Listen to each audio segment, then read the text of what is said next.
সবাইকে কাঁদিয়ে এবার পৃথিবী থেকে বিদায় নিল কুসুম। হ্যাঁ বন্ধুরা, ভিডিওটা লাইক দিয়ে দেখতে থাকুন। যে মুহূর্তে কিনা আয়ুষ চিৎকার করে বারবার করে কুসুমকে সেখান থেকে সরিয়ে আনার চেষ্টা করতে থাকে এবং ইন্দ্রাণী গাঙ্গুলি যখন নিজের মাথার দিব্যি দেয় কুসুমকে এবং বলতে থাকে যে কুসুম, তোমার দেবীমা তোমাকে আদেশ করছে যে তুমি এক্ষুনি সেখান থেকে বেরিয়ে আসো।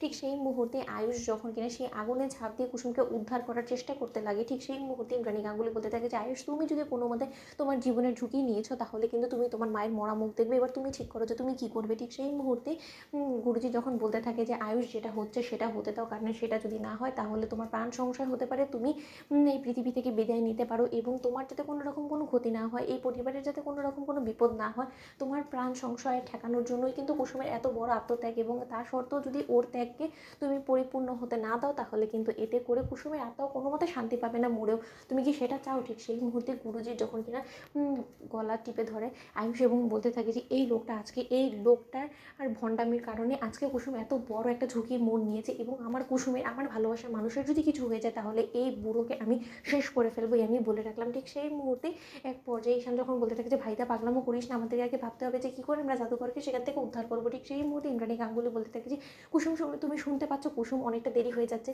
ঠিক সেই মুহূর্তেই কুসুম বলতে থাকে যে দেবীমা, আমি মৃত্যুর পথযাত্রীতে পরিণত হয়ে গেছি এবং আমি শুধু যেতে যেতে এতটুকুই আপনার কাছে ওয়াদা চাইবো যে আপনি আমার চলে যাওয়ার পর আমার ছোট ভাই ঘন্টু এবং আমার বাবার খেয়াল রাখবেন এবং হয়তোবা কোনো এক জন্মে আমরা আবারও এক হব এবং আমরা হয়তোবা একে অপরের সঙ্গে আবারও দেখা হবে। সেই সময় না হয় আপনি আমার সঙ্গে হিসেবটা মিলিয়ে নেবেন, কিন্তু এই জন্মে তো আমি এতটুকু অন্তত নিশ্চিন্ত হতে পারলাম যে আমি মরেও সার্থক, যে আমার পিঠ পেছনে যাদেরকে আমি রেখে গেলাম তারা আমার বাবা এবং আমার পরিবারটাকে দেখবে এবং তার পাশাপাশি আমি একটা গোটা পরিবারকে নতুন জীবন দান করে গেলাম। এটাই আমার সবথেকে বড় পাওয়া। ঠিক সেই মুহূর্তে এই কথা বলতে বলতে এক পর্যায়ে চারিদিকে দাউ দাউ করে যখন আগুন লেগে যায় এবং চারিদিকে আগুন এতটাই নিয়ন্ত্রণের বাইরে চলে যায় যে কোনো রকম কোনো উপায় না পেয়ে এক পর্যায়ে কুসুমের গা যখন সেখানে ঝলসে পুড়ে যেতে লাগে, ঠিক সেই মুহূর্তে গুরুজি বলতে থাকে যে ওবারে ভালো থেকো তুমি কুসুম, তোমার এই বলিদান সমস্ত লোকেরা মনে রাখবে। ঠিক সেই মুহূর্তে শঙ্কর কান্নায় ভেঙে পড়ে এবং দীপালি যখন বলতে থাকে যে শঙ্করদা যেতে যেত তোমার মেয়ে তোমাকে গর্বিত করে গেল,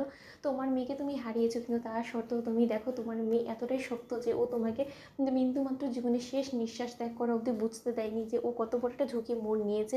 শঙ্করদা, তুমি চোখের জল ফেলে আর তোমার মেয়ের কে তো খুঁজে পাবে না, তার থেকে বরঞ্চ তোমার মেয়ে যাতে ওপারে ভালো থাকে সেটার জন্যই না হয় ঠাকুরের কাছে প্রার্থনা করো। ঠিক সেই মুহূর্তে কুসুমের শেষকৃত্য সম্পন্ন করার জন্য যখন কিনা কুসুমের সেই পুড়ে যাওয়া দেহটাকে গাঙ্গুলি হাউসে নিয়ে আসা হয়, ঠিক সেই মুহূর্তেই কান্নায় ভেঙে পড়ে আয়ুষ এবং আয়ুষ বলতে থাকে যে আমি তোমার গা ছুঁয়ে কথা দিচ্ছি আমি ওই বুড়ো গুরুজিকে ছাড়বো না। তো বন্ধুরা, লাইক এবং শেয়ার করে সাবস্ক্রাইব করো।